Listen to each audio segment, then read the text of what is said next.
Setelah sempat surut, banjir susulan kembali menerjang sejumlah desa di Kabupaten Kudus, Jawa Tengah.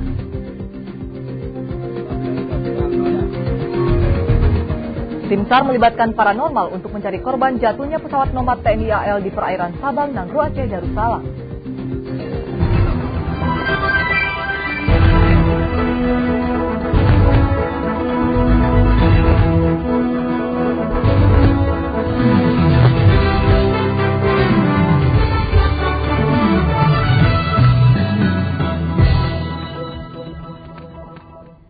Salam jumpa dan selamat tahun baru 2008 saudara. Selain dua informasi tadi, kami juga akan menyajikan sejumlah informasi aktual, tajam dan terpercaya lainnya.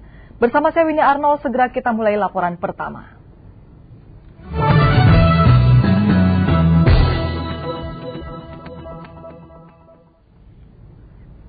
Warga korban banjir pasang di Muara Baru, Jakarta Utara Selasa malam ini boleh bernapas lega. Pasalnya genangan banjir yang merendam rumah mereka mulai menyurut.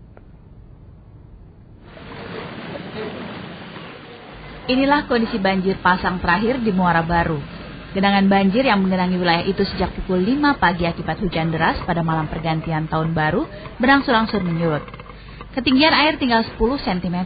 Bahkan kendaraan umum sudah dapat melintasi jalan raya Muara Baru yang pada siang hari hanya dapat dilewati kendaraan berat karena ketinggian air yang mencapai paha orang dewasa. Surutnya genangan banjir ini membuat sejumlah pemilik warung makan merasa senang dan membuka kembali kios makanan mereka. Ini warungnya udah buka nih? Baru buka. Kenapa baru buka? Tadi banjir gede lagi ya. Jam 11. Pak Min, kalau bisa ini malam ini hujan, terus airnya gimana Pak? Ya paling nggak nyampe sini lagi. Sampai sini lagi? Enggak. Oh enggak. Diperkirakan jika tidak terjadi hujan deras malam ini, banjir akan benar-benar surut pada tengah malam nanti. Namun jika hujan mengguyur kawasan Muara Baru, ancaman banjir kembali menimpa warga di sini. Vivi Oktoreza dan Gatot Setiawan melaporkan dari Jakarta. Gelombang pasang juga melanda kota Ambon, Maluku. Akibatnya puluhan rumah yang berada di sepanjang pantai hanyut dihantam gelombang. Gelombang pasang dengan ketinggian sekitar 5 meter terjadi Selasa petang di sepanjang pantai Desa Batu Merah, Kecamatan Sirimau, Kota Ambon. Tidak hanya puluhan rumah rusak berat dan sebagian hanyut dihantam gelombang, satu masjid pun rusak parah. Bahkan pasar tradisional yang berada dekat pantai juga hancur disapu gelombang sehingga dagangan milik pedagang rusak dan berantakan. 2 orang warga juga mengalami luka-luka karena hantaman gelombang. Untuk menghindari gelombang susulan yang lebih besar, sejumlah warga kini memilih mengungsi ke rumah kerabat dan tetangga. Saudara, sejak sepekan terakhir ratusan nelayan di sepanjang pantai utara Brebes dan Tegal, Jawa Tengah tidak berani melaut karena gelombang tinggi di Laut Jawa. Akibatnya tangkapan ikan menurun sehingga harga ikan merangkak naik. Tingginya gelombang di Laut Jawa yang mencapai 2 hingga 4 meter dalam sepekan terakhir menyebabkan nelayan di sepanjang pantai utara Brebes hingga Tegal tidak berani melaut. Akibatnya pasokan ikan di sejumlah tempat pelelangan ikan menurun dan kondisi itu membuat harga ikan naik hingga mencapai 100%. Sedangkan untuk mengisi waktu luangnya, para nelayan memilih beralih profesi seperti bekerja sebagai kuli bangunan, tukang becak, atau sekedar memperbaiki perahu dan jaring.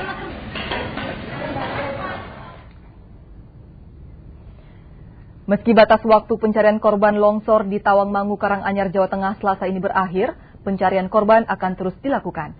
Sementara pencarian 3 korban yang sudah memasuki hari ke-7 belum juga membuahkan hasil. Pencarian korban sepanjang hari Selasa ini dilakukan sejak pagi hari, namun hingga sore tadi belum ada satupun korban ditemukan. Padahal ada 3 korban yang diyakini warga masih tertimbun tanah longsor. Sesuai prosedur, pencarian sebenarnya dijadwalkan dihentikan pada hari ke-7 ini. Namun karena permintaan warga, pencarian tetap dilanjutkan. Bahkan Bupati Karanganyar, Saudara Rina Iriani menyatakan pencarian akan terus dilakukan hingga 6 hari mendatang. Musibah longsor di Tawangmangu, Karanganyar terjadi Rabu pagi 26 Desember lalu. 37 warga desa Mogol atau Ledok Sari tewas tertimbun tanah longsor. Namun sejauh ini baru 34 korban yang sudah ditemukan.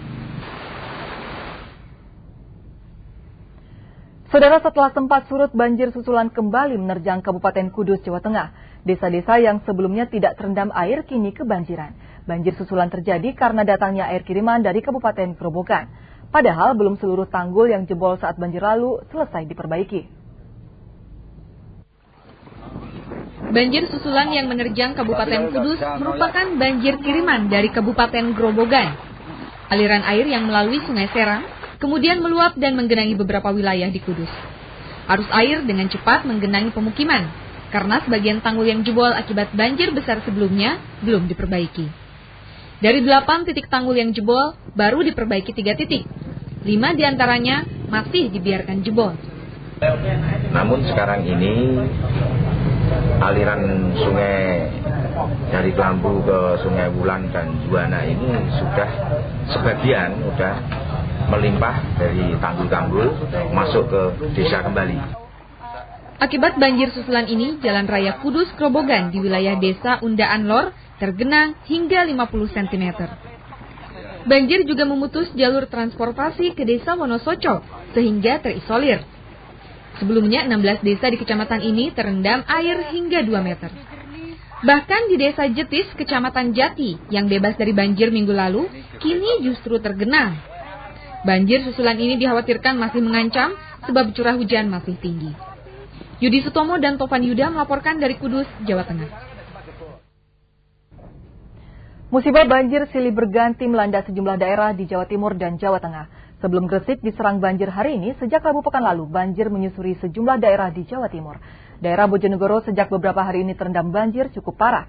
Bahkan banjir menghentikan pelayanan rumah sakit setempat. Rumah sakit umum di Bojonegoro ini kewalahan melayani pasien yang terpaksa ditempatkan di luar ruang inap. Namun mulai Selasa siang, banjir mulai surut dan pelayanan terhadap pasien mulai normal. Surut banjir membuat warga mulai membersihkan rumah mereka dari genangan lumpur yang merendam rumah mereka. Bekas-bekas banjir mereka bersihkan, termasuk lantai rumah yang dipenuhi lumpur yang dibawa banjir. Meski banjir di kawasan kota sudah mulai surut, namun untuk jalur utama Bojonegoro-Lamongan masih mengalami banjir dan sejumlah kendaraan belum bisa melalui jalur tersebut. 7 hari banjir melanda sebagian wilayah Jawa Timur. Dimulai dari daerah Ngawi pada 26 Desember.